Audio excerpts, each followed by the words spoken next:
Thank you all for joining us today, and thank you for sending in questions on the survey. I believe our presenter will cover all, if not most of them, during her presentation, but keep your ears perked up because there will be a Q&A at the end. So please keep all of your questions, and I'm sure she will be happy to answer. And of course, Dr. Catherine Wittgen will be leading this workshop today. And again, for those that don't know, Dr. Wittgen is my mom. To brag a little, Dr. Wittgen has been interviewing medical students for over 26 years-ish. She's Very old. also she's also given the oral board examination 8 times. And for those that don't know, the oral boards are a set of verbal exams to certify doctors, like when we talk about board certified surgeons. So she has a ton of experience asking questions and evaluating students on the fly. And it's safe to say that we're all lucky to hear what tips she has to offer us moving forward. So take it away, Mom. Okay, so this is not like your other EagleShadow formats. Relax, all right? Get a cup of coffee. I clearly have mine. I've been working the entire holiday. If you have questions, throw it on the chat and I will let Victoria or John interrupt me and we'll go from there. This is also recorded, so if there is any information that you want to look at later, you'll be able to get access to that and you can see all the links and everything else. So thank you all for coming today. So what are we not going to talk about? Somewhere along the line in the process of interviewing for medical schools, people get information that maybe you're not as competitive or you need to start thinking about alternative things. I'm not going to talk about alternative career paths today. Nothing about osteopathy, optometry, podiatry, chiropractic care, or general health care. They also have interview processes. So the information that you would glean today from how to do an interview would be applicable to that, but we're not going to cover any of that per se. I'm not also going to talk about how to improve an application for a later attempt. That's an entire different thing. Financial aid is another quagmire that I'm not going to get into. And then somewhere along the line, when you start thinking about medical school and the bills, the idea of military will come up. I'm not going to address that, although if you all would have an interest, I certainly know physicians that I can refer to your group so that you all could have a conversation about that as well. There are a lot of alternate career paths. This is just one that I saw out there. It's a pretty good list when you think about the other things and who supports you as a physician. It's a whole host of people. And believe it or not, the most important job in my line of work is not even listed on this sheet. And you'd think I would say nurse? No. The most important person who does a job in my line of work is actually the guy who mops the floor. I always know that guy's name because if he doesn't mop the floor, I can't do my case. And if he doesn't mop the floor right, my cases aren't sterile and my patients have complications and everything tumbles down from there. So there's a lot of career paths in healthcare and they're all meaningful. So let's get down to what we're really talking about. So how do you interview and how do you get your mind around this and do this well? Because it is kind of a terrifying prospect. Well, it actually starts when you get the letter. You're going to submit your essays. You'll submit your letters of recommendation that your school will provide after you do your interviews and you talk to your faculty members and you'll have your GPA. And then you're going to have applied. And sometimes it's more of a, oh, I thought it'd be a good place, or it's in the right geographic location. Not a really great reason to want to go to a school. If you're going to get an interview there, now you need to read about them. Find out what they're known for. Read about the area. What's the area known for? What's it going to be like to live there? And along about then is when you also want to start thinking about practice interviewing, and we'll get into that a little bit more. The night before the interview is about as nervous as you will ever be in your entire life. Before you go to the school the night before, find the entrance or where you think you need to be. I always tell everybody, look at the front page of the local newspaper, because if nothing else that morning, if you're walking between places with a medical student or a faculty member, it gives you something to talk about so you don't have that awkward silence, or they use that as an additional opportunity to ask you more questions. Think about a question that you want to ask about each. you're somewhere in Pennsylvania and the thing that's in the paper is talking about coal mines and what's going on. Ask what they think about it. I saw that article in the newspaper this morning.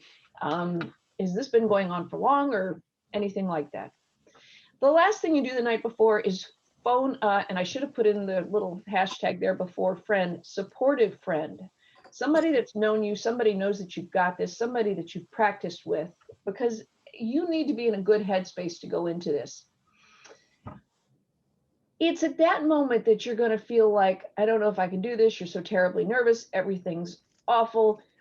You need somebody that's going to talk you down off the ledge. If you think about it, athletes do this all the time. We really don't need to see this circle every time a team takes the field. Why do they do that? They're pumping each other up. And that's what you need to do with that phone call from a friend the night before. Somebody who knows you, somebody who believes in you, somebody who can chat with you about the interview or nothing at all. But you need to know that you are there and in the right spot for the right reason. And yes, you're more than capable of it. So how do you interview? Well, truly, appearance should not count, but it certainly has an impact. I always tell people to think about an interview as if you are meeting your conservative aunt from New England. Now, we can have a really long philosophic discussion about how, as my granny from Kentucky would have said, the feathers don't make the bird. Yes, they do in a way. And the people you are interviewing with are my age, often older. And we are the millennial generation. No, we're the baby boomers. We are used to thinking of the people in the lower right-hand corner of this slide. This is what we accept as my nose? What the hell just happened? Wait, I feel like every time you come back to me, something happens to you. Hi, can everyone please mute themselves? Thank you. Okay. So anyway, so you're dressing for my generation. The other thing to remember is that you're on from the minute you arrive in a town until you leave it. So if you're driving in and you stop at the gas station and you're in a small town in Iowa because you're thinking about going to that medical school, you don't know that the gas station owner may not be related to the dean of the medical school. I've heard interview candidates, after having completed interviews in a number of airports around the country, talking quite frankly about who was rude, who they didn't like, what they thought of the program, and they're out in a public space. I was not interviewing them. I was in the airport for a different reason, but I very easily could have known somebody on that campus and shared that information. Hey, two guys, they look like this. This is what they were saying about your program. You don't want that to be you. You're dressing for the job you want. Now, clearly, I am totally inappropriate for an interview today. I'm in scrubs because when I leave you all today, I'm going back to the operating room and I've got 3 more cases. So I'm going to beg for forgiveness today.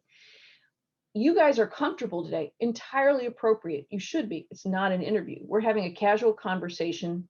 Doesn't matter what you look like. When you do come, you see the guy in the middle there with the suitcase? You don't want to be that guy. You don't need a suitcase. You can bring a flap folder or a thin briefcase like the ladies are carrying there. You want something to put the materials that they're going to give you because they will hand you something that day. Be nice to the other candidates. While you're sitting in that waiting room, one of the things they're going to be looking at is how you interact with each other. I will tell you one of my favorite stories. I interviewed for a Scholars in Medicine program from high school. So what that was is when you apply to college, you've automatically got a spot in a medical school. And I was interviewing at Washington University in St. Louis. And we were sitting about like that in that interview room, and they were talking about, the things on the application. And there was this box at the very end that said, so tell us one thing about yourself that makes you different from someone else and a reason why we would consider you for this very incredibly competitive program. And I still remember the guy sitting next to me who brought it up. Clearly he was fishing, asked everybody else, what they wrote, and people gave various answers, none of which I remember. And he said, oh, well, I built a plane in the backyard. And at that minute I was like, okay, I'm done. Because what was I going to say? I'm really good at jigsaw puzzles. I am really good at doing them. I am really good at fine needlework. I had a really normal childhood. I did not build a plane. I did not make my own computer. I have not sailed across the ocean single-handedly in a small boat. There was not a single thing that was on that par level. And I literally walked into that interview feeling incredibly defeated before I ever started. They want normal, okay? They want a smattering of everything. They want people that are relatable to other people. And if I'd had a brain in my head, I would have understood that I was much more approachable to a patient than the guy who built the airplane. He's a curiosity, he belongs in a museum. I don't know necessarily that your patient really wants to know that in your spare time you're building airplanes. Be nice to the staff when you interview. It's a hard thing to set up interviews with physicians who have clinical schedules and doing other things, and the poor secretaries bear the brunt of this.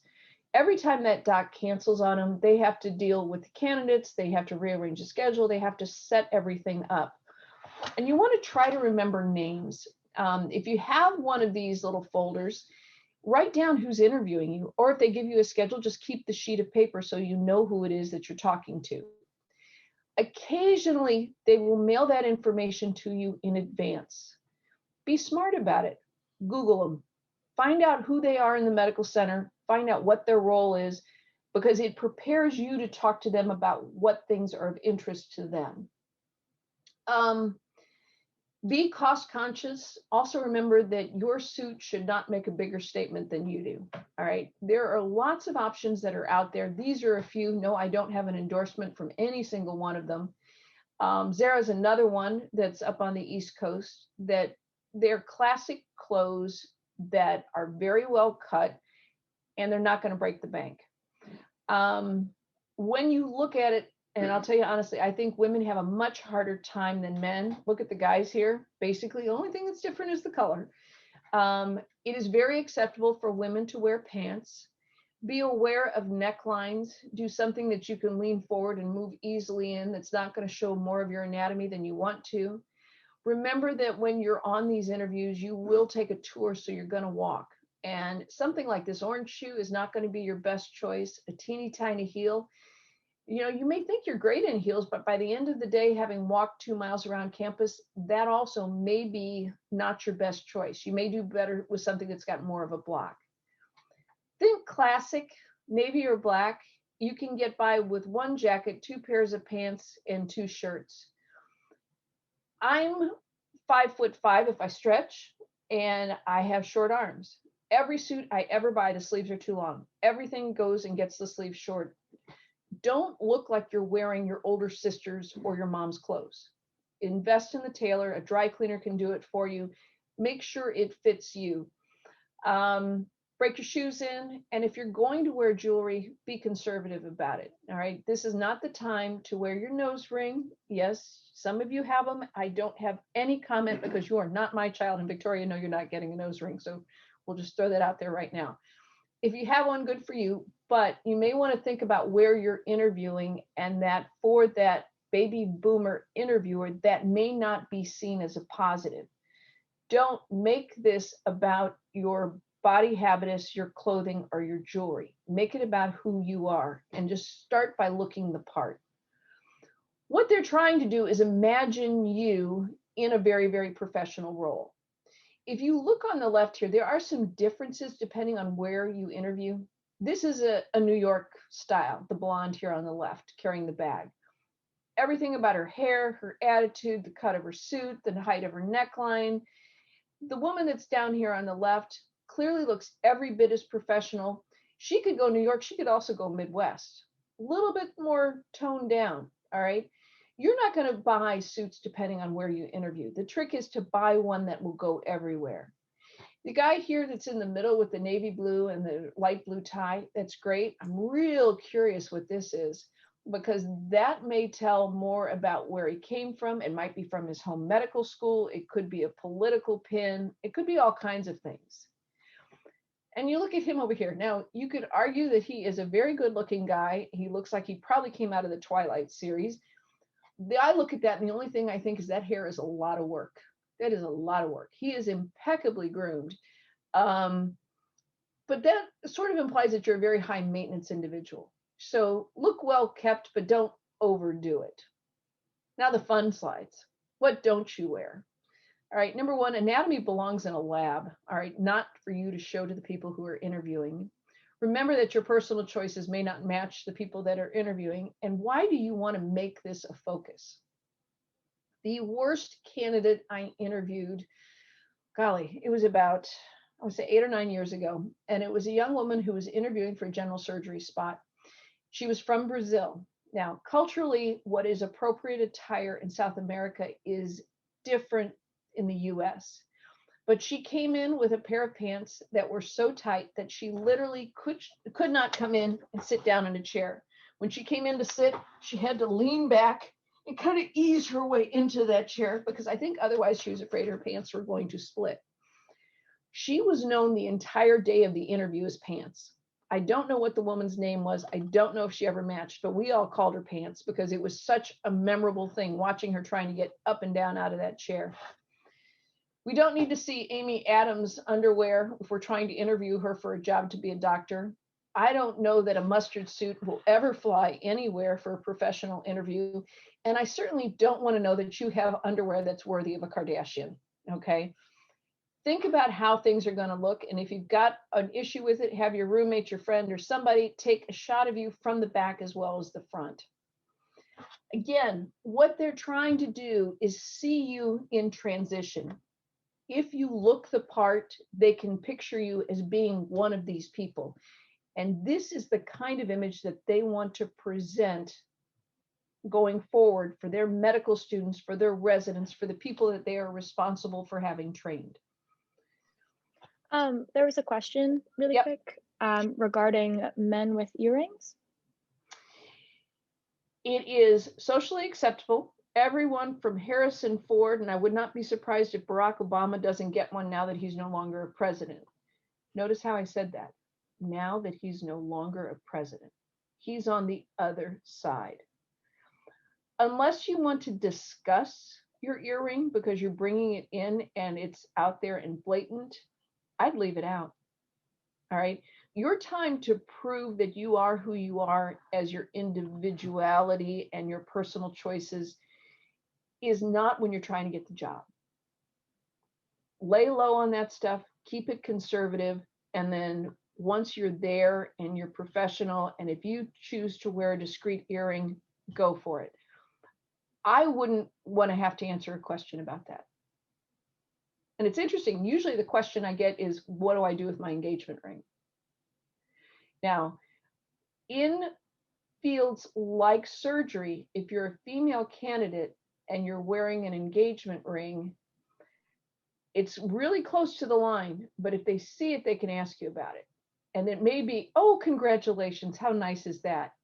And you go, oh yes, we're very excited, my fiance and me about this. The minute you say fiance, they can ask a follow-up question. All right, that's the last bullet point on this slide. It's called the open door. They really didn't ask you anything other than to say congratulations. If you'd said, oh, thank you, and you just stopped, no follow-up questions are allowed. For women that are really concerned about it, like if you want to be a pediatric surgeon or a cardiothoracic surgeon or a vascular surgeon and you're going into an interview, it's perfectly acceptable to say, you know what, I own my private life, keep it private. I'm just not going to wear that day. Because after all, the interview is not about your fiance. The interview is not about your relationship. The interview is about you, what you can do. Any other questions there, Victoria, before we move on? Nope, that was it so far. Okay. So rules of conduct. Number one, they can't eat you. All right. You walk in, you're terrified, and you're, oh my God, what are they going to ask me? They're going to ask me about my position on pro-life versus abortion. No, they really can't. The questions are going to be much more softball as a general rule. They may ask you some things to hear how you think about issues, but there's not going to be a right or wrong. They can't address issues of your race, your religion, your gender, or your disability. They can, however, ask if there's any reason that you feel like you could not do the job that you're interviewing for. And remember, anything that you volunteer as an interviewer, I can ask a follow-up question too. So if you open the door and say X, Y, or Z, I can ask you the follow-up question very easily. Let's talk a little bit about that in a couple of slides here. On the day of your interview, every single person you encounter is going to have an opinion, and they will give it. Now, when we do our interviews for the residency positions, the night before, we have everybody go to a dinner. This is pre-COVID, clearly. And they meet with all the residents, and there are no faculty present, and they go have a beer, and they have a meal, and they chat about the program. It's very relaxed. Number one, don't have more than one drink if you're in that scenario, if there is anything like that. And number two, realize that everybody's going to do exactly what we do, which is the next morning, those residents come in, they have a list of names with a photo array. So they've got the face and the name, and they write down how engaged the candidate was the night before, what kinds of questions they asked, and what they were interested in. So everybody will give an opinion on you. Most of the people who interview you will be full-time MDs. They're volunteering to do this interview process. They may be late, they may have to cancel, your schedule may get rearranged. Be understanding. Nobody wants to cancel anything. Nobody wants to be late. Sometimes the job calls and you just have to. It is a huge deal to schedule these interview days. Most of them are cattle calls. They're called that, just like in the entertainment industry. We need one 5'10" blonde-haired girl to play in the scene. We'll put out an open call for anybody who meets this demographic, and we're going to interview 50 people for that day. It's the same thing. They've got 50 people they're looking for a medical school class, and that's what they're going to run through their shoot on that given day. Your questions about the place are going to reflect your level of interest. Don't start by asking about, okay, so how much time off do you get between your first and second year? Do you get a vacation after your third year? How much time off do you get to study for your boards? Those are legit questions, but every one of those that I just stated is also going to be in the written handout material that you're given. So don't lead with that. You may want to ask more meaningful academic questions. Let's phrase it that way. Are you on an organ system-based curriculum, or are you on a subject matter curriculum? When is your first patient care contact? Does it occur in the third year, in your second year, your first year? What are your board pass rates for step 1 or step 2? Where do the majority of your graduates go? Do most of them wind up going into primary care specialties like family medicine, internal medicine, or are they in procedural-based fields like surgery, like anesthesia, like cardiology? Those are all great questions which may or may not be put in the pamphlets that you're seeing. We've already covered the fact that random strangers may have an association with the school where you're interviewed. Other students are not your enemies. They're potentially your classmates. So if you're sitting there in the interview and you're a sourpuss, or you're fiercely competitive and you're acting like you're Mike Tyson the night before the prize fight, looking at his opponent and just doing everything except biting his ear off, there's not a place for you in that school. They're going to pick up on that while you're sitting in the waiting room. You want to be interested. And the second to last bullet point is hard. It's really hard when you've been traveling. Flights get delayed, things get changed, your schedule is terrible, you're still in classes, you're trying to make all this fit, and just you are exhausted. Interviewing is in and of itself an exhausting process because you're up, you're trying to show interest, you're trying to be there, but you may be tired before you even start. Do what you got to do to power through. All right, so I caffeinated before this Zoom call started. Victoria had to send me another text at 11:57 telling me to come back because I just got a second cup of coffee because I didn't sleep last night. Do what you have to do to rise to the level of the job. Your interview will be remembered. There will be somebody on the day of your medical school graduation who finds you and says, I remember when you walked through our door. We knew we wanted you. Some of those conversations are some of the most meaningful ones you will ever have, but they will know who you are. This one I just found, you can see the date on it, it's November 20th. I loved this. I had already put this talk together, and it kind of gets to the point. You can read it faster than I can talk about it. Dailymail.com is sort of the watered down, just one level above the National Enquirer on how do you get your news. And it was a Reddit user who talked about how the candidate came in and just was a nasty person to the receptionist, except it wasn't. It was the person who was interviewing to hire. Never got to the interview. He was dead in the water at the front counter. They just told him to go on and go home. Didn't want to see anything more of him, and they were done. So good lesson. Glad it wasn't me. All right, so let's get down to you're now in there. We talked about the night before. You survived your nerves. You've done your prep work. You have a suit that fits, reasonable shoes. You've made a decision about your jewelry. You know what you're wearing, and you've thought about your questions. You read the newspaper, and now you walk in.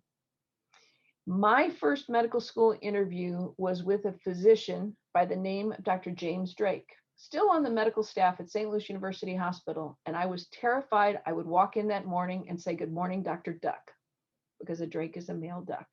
I didn't, but that was the only thing that kept running through my head the entire time. Practice, say his name, know who you're interviewing with, read your sheet of paper if they hand it to you.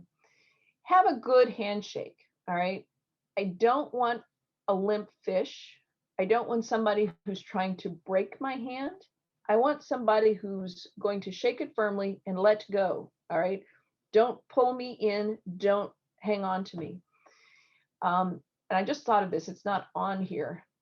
When you come into an interview, usually there is a desk between you and the interviewer. That's real common, okay? Remember that thing about social distance? All right, for COVID, it's 6 feet. All right, usual social interactions, you have 18 inches, that is your bubble. Nobody violates this unless you let them in. My desk is my social bubble. I've had people who've come in to interview, they pull their chair real close and they get right up on it. And they are all to the point that they are leaning on my papers to talk to me. And if you watch that your interview is starting to slowly back away because they're trying to get away from you, your body language is not appropriate, okay?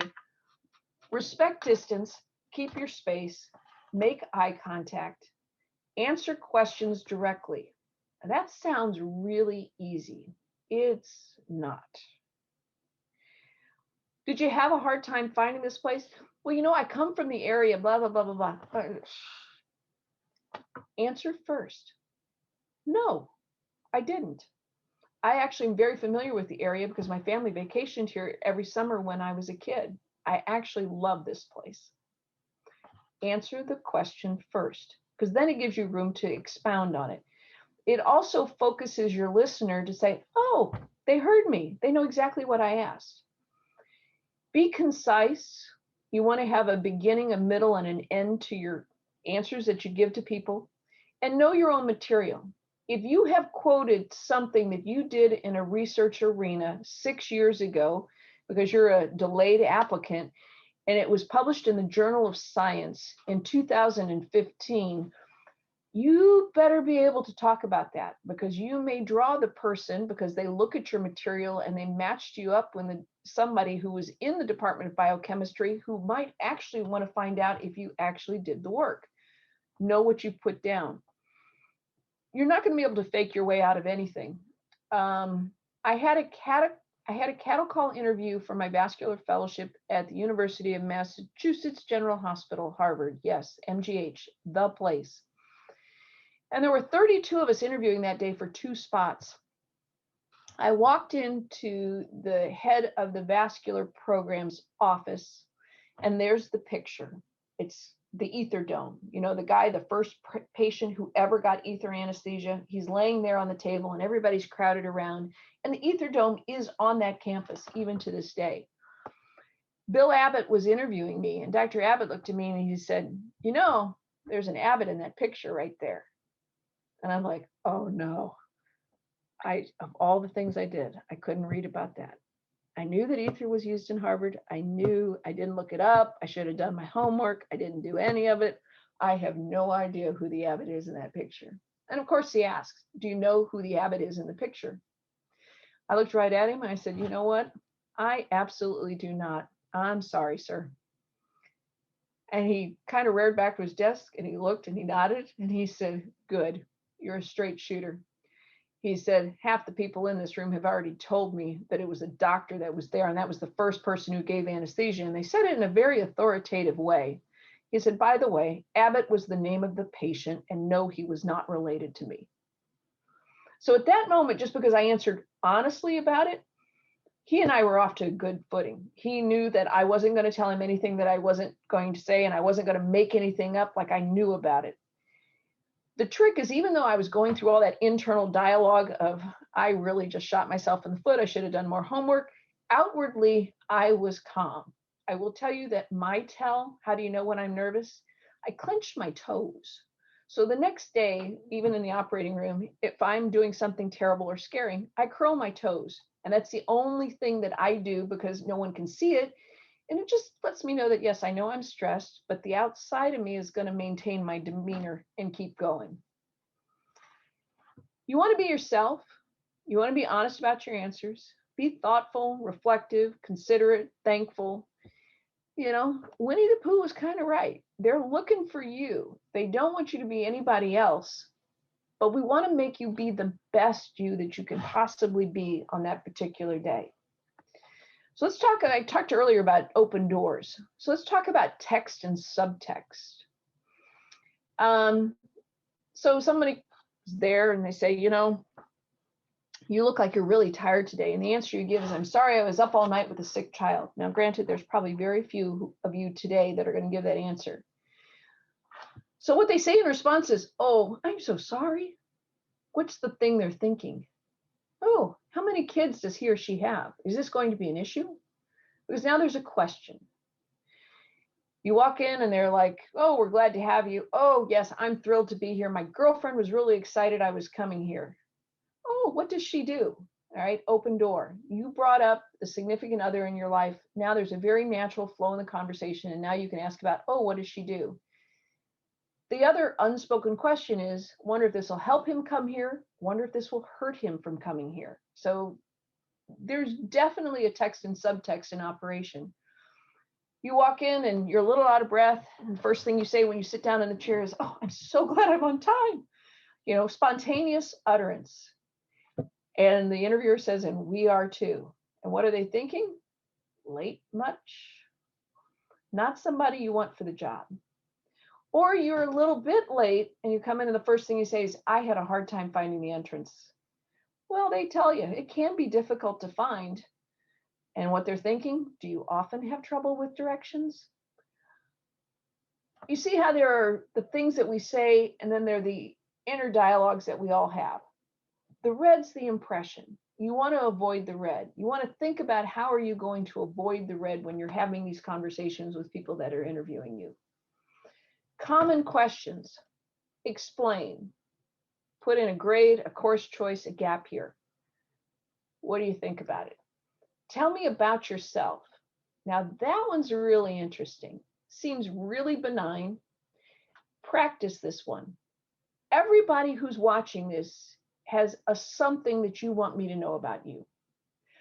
I would encourage you to focus on your strengths. All right. Not that, you know, I'm a really outgoing person. I have made tremendous friends at Boston College, and it's been just such a wonderful experience. All of those are true statements, but they will do very little to get you a job in medicine. Might help you if you're going into PR. Tell me about yourself. Well, I'm originally from St. Louis, Missouri. I've had an interest in medicine since I was a small child. I was fortunate to go to a high school that academically challenged me. I have loved my time at Boston College and my interactions with my professors. I've learned more about science that I didn't even know existed, and it really solidified my interest in the field of medicine. It also encouraged me to do a lot of volunteering. It directed my summer jobs, and it's made it so that I was able to apply to medical school. I'm profoundly grateful. Now, I've given the interviewer about 4 different places that they can ask follow-up questions. How did you happen to have the interest when you were a small child? Tell me more about your high school. What classes did you take in Boston College? Tell me what your extracurriculars were like at Boston College that made you think about these things. Now, I saw a couple of things on there about your jobs. Tell me more about what you were doing. You see how with that one very broad-based answer, you self-directed your interview into areas that will let you shine. That's what you're trying to do. Let's put the best foot forward. Tell me the worst thing that has ever happened to you. Okay, I have Kleenex on my desk because it's a fair question. I usually don't say it as the worst thing. I usually say, tell me your biggest challenge.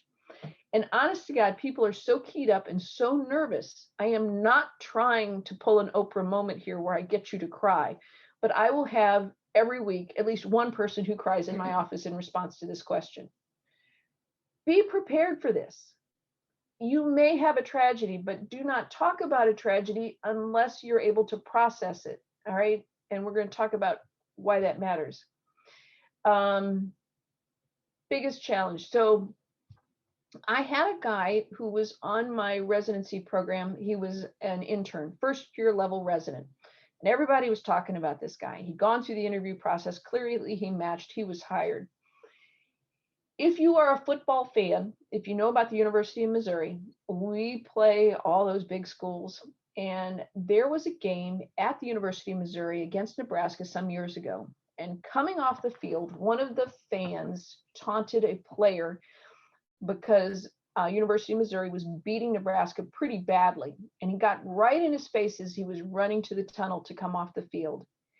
And the player punched the fan. It's on ESPN. You can look it up now. You can see it.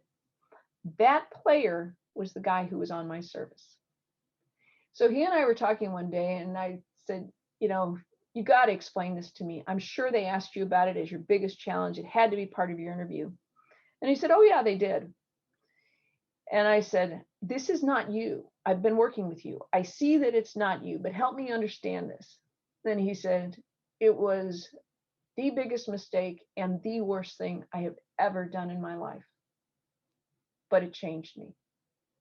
And I said, okay, help me understand both sides of this. And he said, well, you have to understand it was a very different headspace then and a very different, let's call it climate.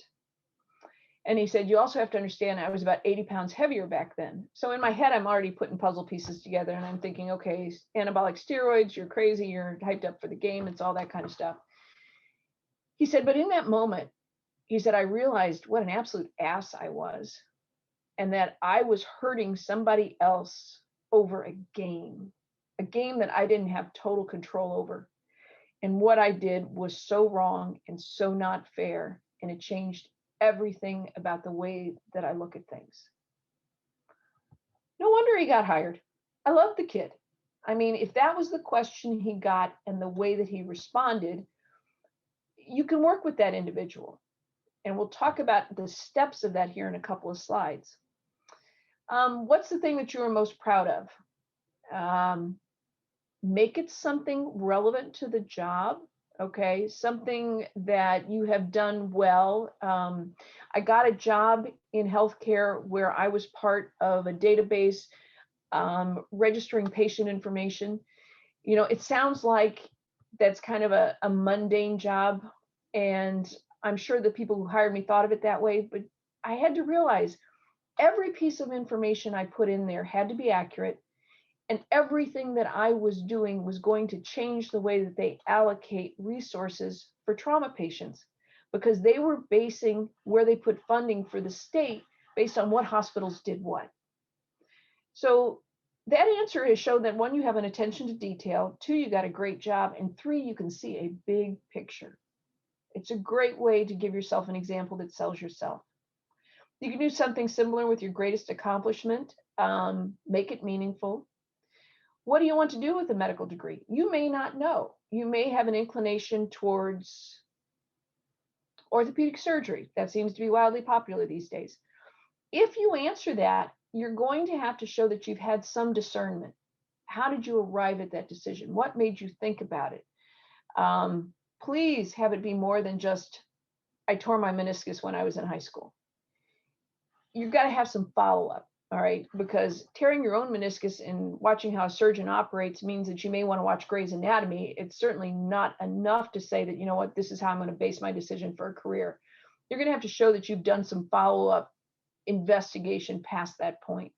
Same with how you decided to be a doctor. Answer your experience in the medical field. This is a great program to cite. The fact that you guys have come up with this is phenomenal. Talk about the kinds of individuals you've seen, talked about what kinds of cases. And then here's the softball question. What do you like to do for fun? Now, it's interesting people ask that, and I ask it a lot, all right? Brings me to another favorite one. Oh, we got to go back. I'll go forward and then I'll go back. So what do you like to do for fun? So I was interviewing somebody for medical school, and he said, you know, I'm from California, and really and truly, the only way I decompress and the thing that means the most is I just love to surf. There is nothing like it. You're so immediate. It puts you right there. It has technical skill. You're going to ride the wave, and it's great, you know. And if I'm not surfing at least once a week, I just don't feel right. Okay, everything's great, except you're interviewing for a job in Missouri. We don't have an ocean. There is no surf. So I've got to start wondering about this guy about, okay, what are you going to do without a surfboard when it is February? We always call it Black February. You're kind of already in it in Boston. It's dark at 4:30. If you're in medical school, you may be in class at 7 a.m. You may get out at 6 p.m. You're not seeing a lot of sunlight. It's hard in February to know that spring is still coming. And what am I going to do with this guy who can't get on his surfboard? So it raises a concern about his stamina and his resiliency. So why the asterisks on those previous questions? You want to think about your answers as having a beginning, a middle, and an end. And if you listen to the examples that I just gave you, they were very short stories. They started with the question, I gave you the gist, and then I got to a conclusion. Like the thing talking about the Nebraska football player. Used it to illustrate the point on where did he get to and why was it interesting to me. Your listener is looking for organization in the way that you think. They're asking about you. And if you can't make yourself interesting, boy, there's something wrong. You're all interesting people. You've just got to figure out how to express this in a way that comes across in an interview. We also want to know whether or not you have self-awareness. Know that you did something wrong. Know that you did something great. Know how it impacted others. Are you thinking about these things? What's your natural disposition? Like I said, the sunny guy on the surfboard seems like a great guy, but what's he like if I take away his board? Is he emotionally stable? And do you want to deal with this person, to mentor them, to teach them, to put up with them for 4 years? And better question still, can your secretary tolerate having them come in and out of the office every time they have an issue? Because some people we see an awful lot, and they can be kind of exhausting by the time they graduate. If you haven't seen this company, take a look at it online. Molly Fletcher does basically interviews for sort of all aspects of life. And one of the areas that they mark as a pitfall is how do you answer the question about what is your biggest failure? Everybody's going to have a different answer for these kinds of things, but there are, based on their research, and I agree with it, there are key aspects of successful answers.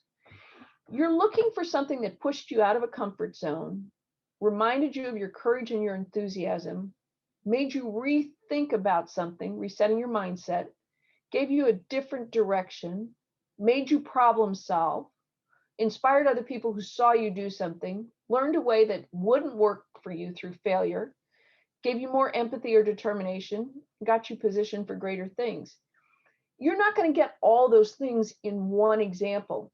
But when you think about how you're going to answer that biggest failure question, think about these aspects, which is one of the reasons why I'm glad this is being recorded, and figure out what part of you, what example are you going to use, and how are you going to accentuate these kinds of things? I have a question if you're in Yeah, a good sure. spot. So someone asked if you could give an example of what to say when someone asks why you want to be a doctor. And I did say that, you know, it's a very personal question, but maybe if you could give an example of of what a good answer entails, or what aspects you look for more on the positive side rather than what not to do. Okay. So everybody's going to start that answer. All right, let's rewind here just for a second. So what do you do with a question you may not have an answer to? That's a good place to start. Well, you always repeat the question. That's a very good question to ask me why I want to be a doctor. It buys you that 10 seconds to get your brain engaged. And I don't think I had a really good reason when I started, because I was such a little kid. This is what my father had done. I was watching him. I paid attention to my pediatrician. And as trite as it sounds, the fact that they were helping people and making a difference registered in me, even though I was 7. And as I got older and I had more chances to see what they actually did, I started noticing that paying attention to the little things mattered, listening to people mattered, and the fact that I was dexterous was going to be a real help into this profession, and the fact that people would talk to me and that I could ask questions, and people will, if you listen carefully, they will tell you what is wrong. And I thought with that combination, I had a chance that I could make a difference. Now, of course, I was 90 miles away from having the training and the experience and the support and everything that goes in to actually get to that spot where I could actually intervene in someone's life through healthcare. But that's where it started. That's how you answer it in a positive. All right. So you're not selling the trite. You're not saying that at 7, oh, you clearly decided this is what you're going to do, which in my case was actually true. You have to show that you had some follow-up, you had some thought, and your reasons may be different. It may be, I never really thought about medicine until my mom got breast cancer. And suddenly everything that was normal in life wasn't. And I had to depend on the fact that there was a person that was telling my mother what was the best care, what was the most recent research, and could recommend the specialists. And then more than that, they listened to her and they listened to us, and we got to ask questions. And the more I thought about it, the more I realized that was who I wanted to be. So make it personal, find where you're coming from. It really is a thing to do with yourself with a glass of wine or a beer on a night where you're sitting there not studying for an exam, thinking, where did this come from? It's an interesting process, and you'll actually learn more about yourself thinking about it ahead of time than you will during the interview. So is that helpful? Sounds great. You're making faces at me. Okay. What do you mean I'm making faces at you? You're allowed to make faces at me. All right, back to this. So talking about the good and the bad things in an interview, there is no good or bad answer. You can talk about the time you didn't make a team. You can talk about the F on the first gen chem exam. You can talk about not getting into the college of your choice. You can talk about forgetting your mother's birthday or not making friends your first semester in college. You've got to remember that when you're quoting these as failures, that these were your first attempts in learning, but you've got to show me that other stuff. Show me that you have reflected on this, that you have learned on it. Tell me what the significance of this was. Why did it matter about your mom's birthday? Every kid has forgotten an event in a parent's life. What made that so significant? Bring out the importance. Show me those other things from Molly Fletcher on how it changed you, how it changed your empathy. What did you learn? How did it reset your buttons? Make it so that this becomes sort of a little portal of entry into who you are and how you think. Beware of chip shot questions. Oh, what have you liked best about BC? Oh, it's the friends. Really? What a chance you just blew. Friends are important, all right? But this is not you and I having a conversation, on Friday night in the bar. This is about, how did BC prepare you? What gave you the best thing. Of course, I expect every single person right now who is on this call who's going to answer the EagleShadow program that was designed and the 2 sessions that Dr. Wittgen gave to me. All right, there's your answer about the best thing about BC. I'm kidding. I know that's not true. But you can bring up, you know, the Office of Pre-Professional Health was truly amazing. I knew it existed from the first day I walked on campus. It didn't make the program any easier, but I knew they were a resource. They were there. They could answer my questions. They helped me with my schedule. They really guided me through the process, and they changed the way that I looked at BC. A little gratitude goes a long way. Also happens probably to be true in 99% of the cases. Think about what is your best quality. Please don't say teeth or hair, okay? Pick something that is true to you. I am very focused when I'm going to do something. I can multitask and I will keep a lot of things on my plate at the same time. But when I have an issue, I will concentrate on that issue, learn more about it, talk to other people about it until I can come to an answer that will work. It's not always successful. I reserve the right to revise, reset, or in 2020 parlance, I will pivot, but I will maintain that focus. Pick a thing about yourself. And if you don't know what it is, call your mom. She'll tell you. What makes you qualified to be here? Talk about your CV. Talk about the one thing that you think that somebody could blow right by that they may not necessarily see. It's the one-liner. I volunteered at Cardinal Glennon Children's Hospital, except you kind of sort of stinking did it for 6 years. It was a big deal to get in there. You had to go through the physical, the training, and most people weren't accepted. You can bring those things out as an example of your dedication to what you want as a future career. What are you looking for in a school? Now, this is the kind of question that it helps to know your audience. Know the school you're interviewing at. What are they known for? Okay. There's inside voice and there's outside voice. You may not necessarily want to go to this school in particular. What you really want is to go to a school.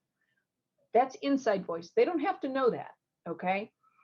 What you're going to tell them is, you know, I think this is what I'm looking for in a school.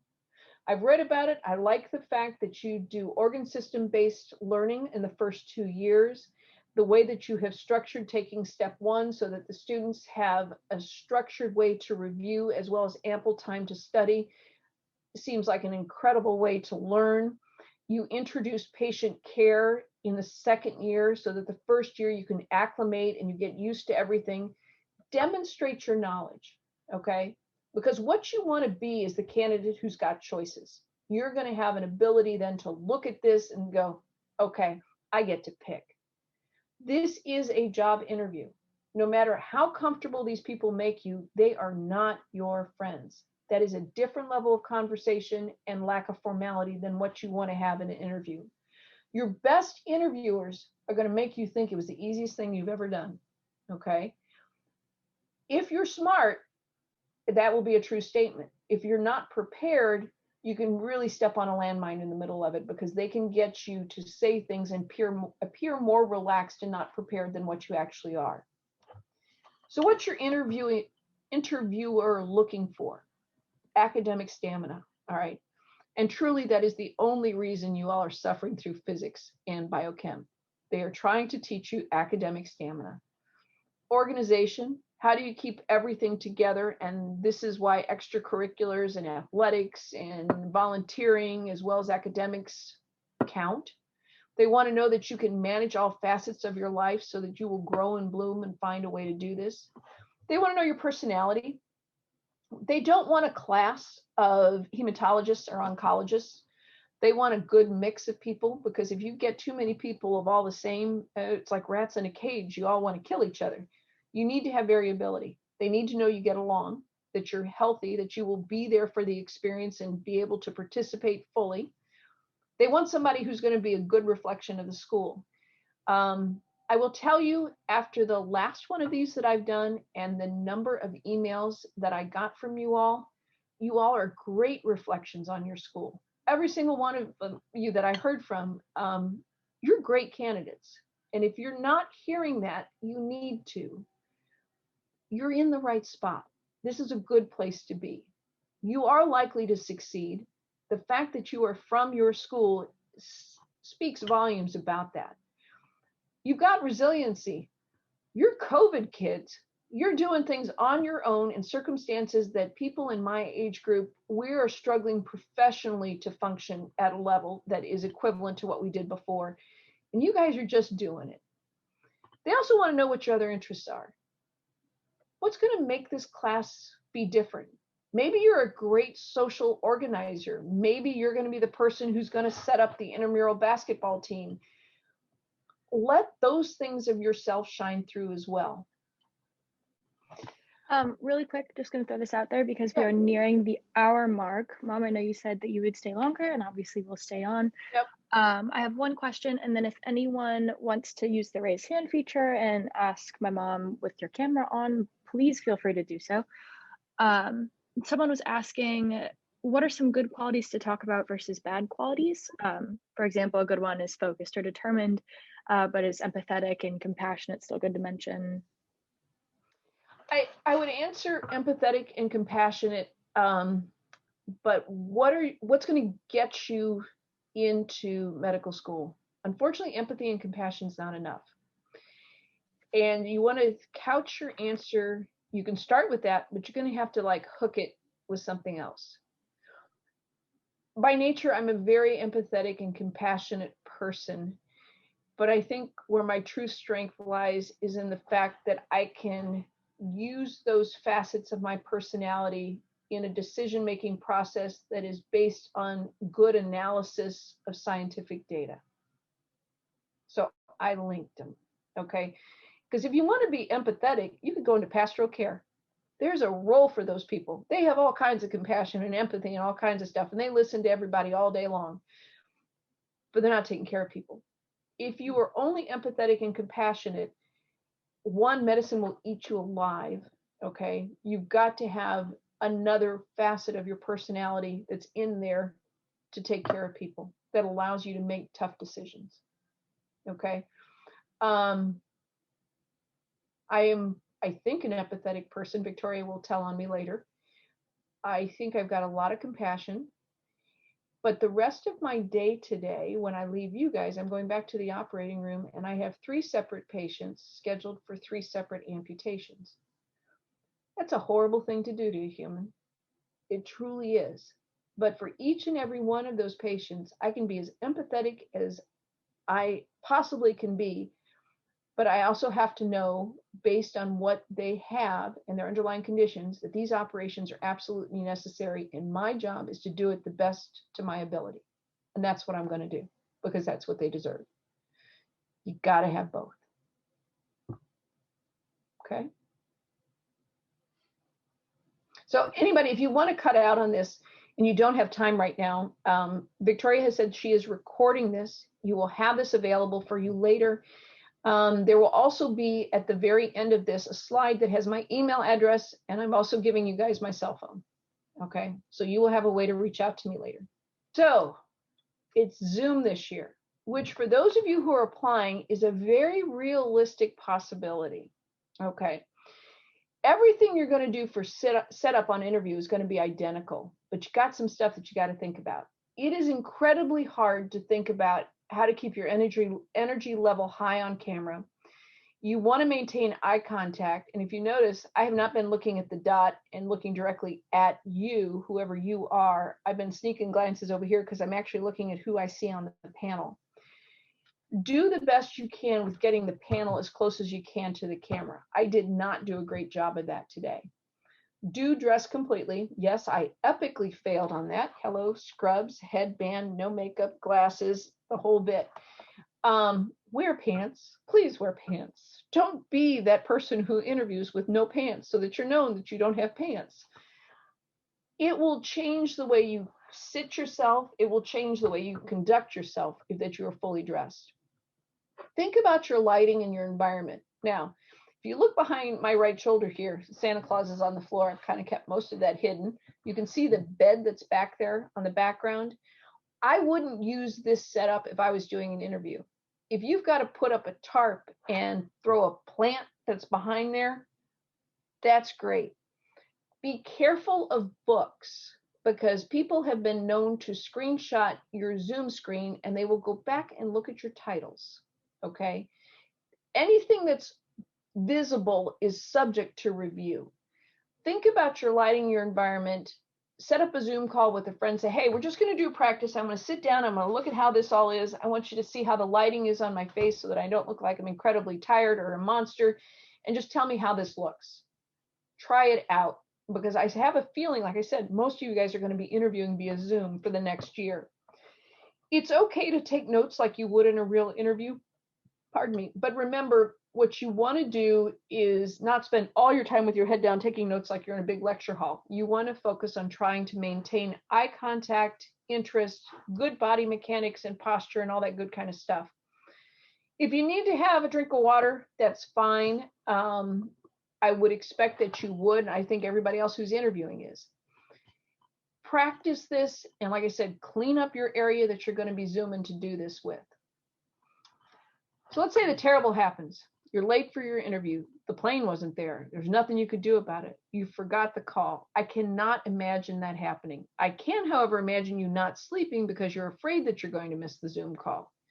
Your luggage was lost. Okay, well, there's a lesson. Bring your suit and whatever you need for the interview day in a carry-on. Don't check a bag, all right? You don't need to bring every hair product known to man. Get yourself down to the 2 ounces or whatever and carry it on there.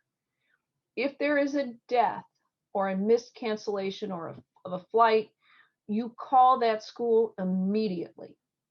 Even if you have to leave a message on the secretary's phone, you call immediately. If you have a conflict with another school, you have to be honest. Tell them, there are only 2 opportunities here for these interviews. I truly like your school and I really would like to learn more about it and would like to be there. I'm calling to find out, is there another alternative to the date that I've been offered?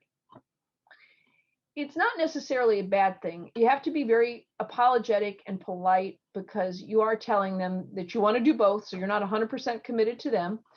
But it can also work in your favor because they will see you as a competitive candidate. However you handle this, the more mature you are about it, the better impression you're going to leave. Well, you got through it. Done. So now what do you do? This is the part that people don't do, and I would encourage everybody to do it. When you're out of that interview, sitting in the airport, sitting at your desk, wherever, you take one single sheet of lined paper and you're going to make 2 columns. On the left, you put everything you like about the place. On the right, everything you didn't. The secretary was a jerk. The parking sucked. The cafeteria was great. Love, love, love the students. Don't overthink it. These are impressions, one side versus the other, and do it as fast as you can. Put the name of the school at the top and then put it in a binder or somewhere. Just keep it, okay? When you're done, send a thank you note to anybody who interviewed you by name, all right? This is not an email. Go old school. Mail something, invest in the stamp. It does count. It makes a difference. They know you're taking it seriously. And by the way, get that suit dry cleaned as soon as you get home, because they could call you for an interview at the last minute and you don't want to be scrambling on that at the last possible second. So you get lucky. You got multiple schools that love you. They want you to go there. Now you're going to go back and find those papers that have the 2 columns. Just don't do anything other than read them. Read each sheet, positive and negatives. Just go through them quickly. Now, the second time you read them, you're going to go through and circle the things that you commented on at different places more than once, because those are the things that mattered to you. Do black ink for the things that bothered you. Highlight the ones that were positive. Then you're going to go notice the third time through which ones have the most positives. Now you put your sheets in orders. When you're interviewing at a lot of places like you do for residency programs, some kids will interview at 15 to 20 spots, and I will guarantee you after the second interview, they all look the same. You need this kind of granularity so that you know where you were and what you thought about the places. Now you've got your sheets in order. Now you get to talk to your loved ones, the people who have a voice in your life that you listen to. It might be a significant other, it might be a parent, it could be a grandparent, it might be a friend. Talk to them about what they think about the places, and then start thinking about finances. Medical school is horrifically expensive, and it counts. You can get good training at lots and lots of places, but if you don't choose widely, you can come out with a debt that is the size of a house. All right, realistically, that's what you're looking at. And for some of you, that may not be an issue. Many of you, it will be. Well, you do all this stuff and you still can't decide. If you're coming... Can I cut in really quick? Sure. Sorry. I had like 2 people right away respond. Someone said, is mailing the thank you really better than the email thank you? Wouldn't you want the thank you to be received as soon as possible? And someone else said, I've heard that many schools prefer email, especially since it's fast and efficient. So kind of along the same lines, I guess, what's your take on it? Okay, so if I were putting on my guidance hat and in the sense of owning your own self, how would you address that? Well, the best way would be on your way out the door, you talk to the secretary and you thank her. You did such an incredible job today setting this up. I know you do this a lot, but I've got to tell you, it was so seamless. You made it so easy for us, and I'm just really grateful. I have one last question. I would like to thank the people who interviewed me because I know they spent a lot of time doing this. Would I be better off sending them an email, or should I send them a note? And then you can get their email address, or you can get their address from her. But start off with thanking her. She's the person that nobody ever thanks. And then you mentioned about how many schools people typically interview at for residency. Is there a range for medical schools? Because that's what we're all looking at. I know. And you're going to have to make some decisions on this based on how many interviews you're offered. Okay. Some of you will be offered a ton. Some of you will be offered 2. And guess what? You both will get in, most likely. Okay. Make your decisions about how many interviews you want to do based on finance, because airline flights are expensive. Although I'll tell you, this year you're probably going to be Zooming. You'll be sitting like we are today, talking to a computer. So I have a feeling that the interview season is going to be bigger than it ever has been before in terms of both the number they offer and the number they accept for interviews, because the expenses are so much less. Don't interview anywhere that you don't want to go. Now that winds up being less of a concern for medical schools usually, because you'll pretty much go anywhere that'll take you at that point. For residency training, it's more of an issue because at that point in your life, you're starting to think about more personal things and training aspects and reputations of programs. You're going to have to make some choices, okay? There's not a right or a wrong decision, bringing this back to this current slide. If you get in somewhere and you still can't decide, you can pay to hold your spot. Now, for most places, it's not a lot of money to hold a spot, usually a couple $100. That may have changed at some of the bigger schools. Don't miss any deadlines. You can release a spot later on in the season, and then what happens is that open spot goes to a waitlisted candidate. Do investigate financial aid. They usually send you a packet on that promptly. Take a look at it. Talk to whoever in your family is Daddy Warbucks and has got money that may assist you with this. If you make a decision and say, you know, Iowa's not for me, can't go to the University of Iowa, I don't know what I was thinking. I finally got in up on the East Coast. It'll be so much easier with my folks being in Connecticut. Call Iowa, thank them, tell them that you've made a different decision, ask them if they want to have something from you in writing or an email so that you let them know. Remember, these same places, you may see them again as you apply for residency. So you don't want to be known as that person who strung them along for 6 months and then drop them. Let them know as quick as you can. Have a Zoom meeting with each other. You don't need somebody like me necessarily overseeing this on how you interview. You can do this between each other for an evening or a weekend. You can invite presenters to participate, and that includes anybody who's participated in this EagleShadow program. There's a ton of YouTube videos out there that you can watch. I gave you the best one that I have seen out there. You can also do one-on-one breakout sessions to practice with each other. Saying, okay, here's the deal. And pick people deliberately, okay? If you know someone has a tendency to have a stern demeanor, be very formal, what a great person to practice an interview with. By the same token, if you know somebody who's really just very casual and, just hang back, another great person to practice an interview with. You want to learn how to deal with both kinds of people. Now, these people don't have to be in medicine or the pre-med program. What do you hand them? Just give them the list of questions. This is what I want you to ask me, and just listen to my answers. When my oldest daughter was applying for a new job, and she's actually in more of a marketing kind of arena, she was very concerned that the interview, because it was going to be at a much bigger financial institution, that it wasn't going to go as well and she wasn't ready for it. I prepped her in the car. She brought it up. I was sitting in the front seat. She was sitting behind me, and I slid into interview and pretty much asked her the questions that I've laid out for you. After about the second one, she clicked in and stopped going, oh, wait, reset that. Let me start over. And then she gave very fluid answers and everything went fine. And she laughed about it later because she said our practice, she pretty much heard a variation of every question I asked her during that day. And there was nothing any different than what I've shared with you today as well. Know the statistics about interviewing. There are thousands of applicants to medical schools. If you think about it, a school that has 150 spots will probably start with something like about 400 interviews. Now, remember, that is not a 38% acceptance rate, all right, doing the math on this. Some schools will actually offer as many as 300 positions to fill a class because good candidates will get more than one offer from different schools. Schools will continue to make offers until classes start.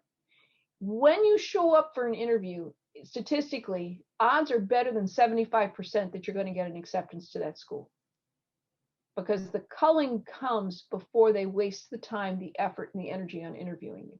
All right. The moment you have the interview, the job is yours to lose. I'm trying to show you a way that the job is not only yours to get, but it's a way for you to shine. And that's what you really want to do with this whole process. You'll see some other things that are online. This medschoolcoach.com, the consulting group, and Accept Med, expensive propositions. They're out there and they say, well, they will tell you how to interview and they're going to help you get in. Do not waste your money. They're not doing anything any different than what your Office of Counseling will do, what you're doing with the EagleShadow program.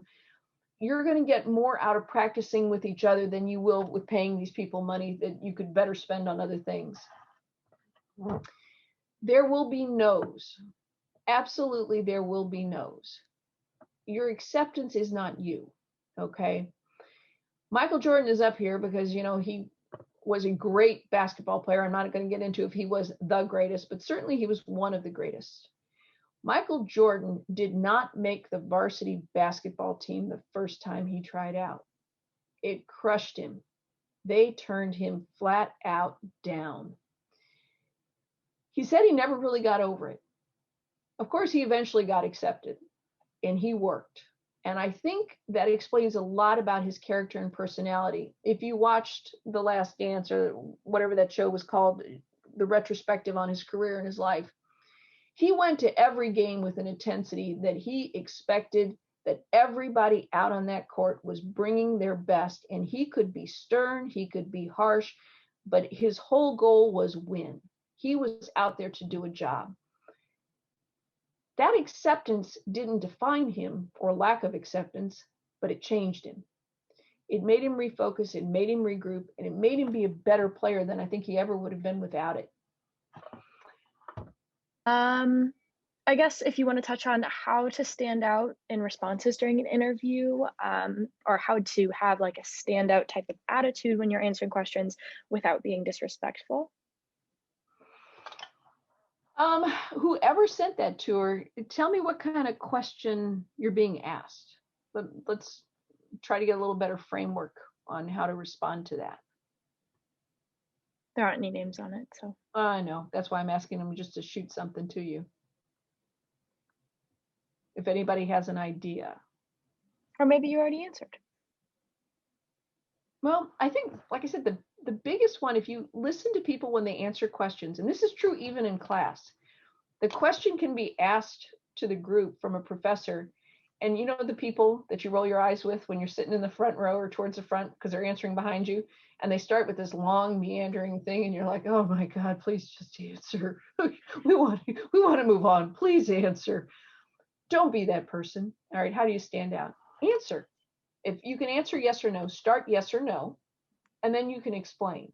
Because sometimes interviewers are older people who have other issues and can have attention spans of gnats. So you will get into it and you go, well, no, I really don't think that taking physics was a waste of my time. And you have an answer in your head and they may cut you off. Because for whatever reason, they're a physics fan. I don't really care. But you answered it and they've moved on. Okay. If they've moved on, stop talking. Let them talk. All right. You're to fill in their gaps. This is not your agenda. You don't control this interview. You don't control this meeting. So you want to get your answer in first and then give your explanation afterwards. Hi, Mrs. Simmons. I didn't know. Oh, I think she's trying to send me a message, but someone asked, just as an overall, how does the interview? Oh, Mrs. Simmons says, do medical schools welcome update letters during cycle?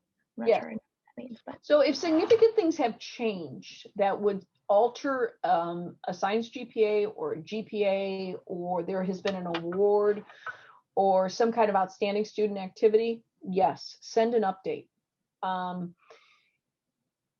There are lots and lots of people to look at. And now we're even seeing lots and lots of overseas applicants that are applying to U.S. medical schools. Whatever you can do to get an attention is great, but make sure that it merits the letter and it's meaningful. Okay, if it's the standard, oh, Victoria Wittgen successfully completed her first semester of her junior year, very boring. Okay, if she did something great, or say John did, you know, send the letter, point it out. John is less likely. Ha, kidding. He's not got his mic on. He's not responding. No, he's not going to defend himself.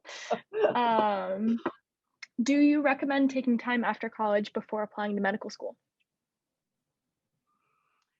I don't recommend it, and that is my truly personal viewpoint.